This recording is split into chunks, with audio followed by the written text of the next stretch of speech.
বাড়িতে যেই আসুক লুসি কিন্তু সবাইকে গ্রিট করে, কিন্তু চেনা মানুষদের গ্রিট করার ওয়েটা কিন্তু একদমই আলাদা। শিবাঙ্গী যেহেতু আবার ব্যাঙ্গালোর রিটার্ন চলে যাবে, তাই এসেছিল একবার দেখা করতে।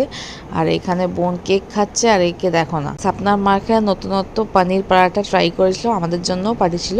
আর সেটা আমি পুরনো কবি খুশি কবি গম দেখতে দেখতে এনজয় করছি। যত যাই বলো, 90s-এর মুভি অলওয়েজ বেস্ট আমাদের কাছে, বিকজ ওই টাইমে যে মুভিগুলো আমরা দেখতাম সেগুলো ফ্যামিলির সবাইকে নিয়ে বসে দেখতে পারতাম।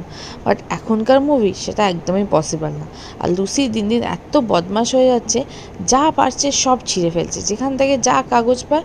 দেখো না, ওকে এখন এগুলো দিতে হবে। যেই খাবার দেখেছে অমনি এসে ল্যাজ গুটিয়ে বসে পড়ছে। আমি এখানে কাজ করছি, আর একটু মা মোমো এনে দিয়েছিল। যেহেতু শিবাঙ্গী রাতের ফ্লাইট, তাই বোন চলে গেছে ওকে সি অফ করতে। আর এই যে লুসি আমার কোলে এসে বসে পড়েছে।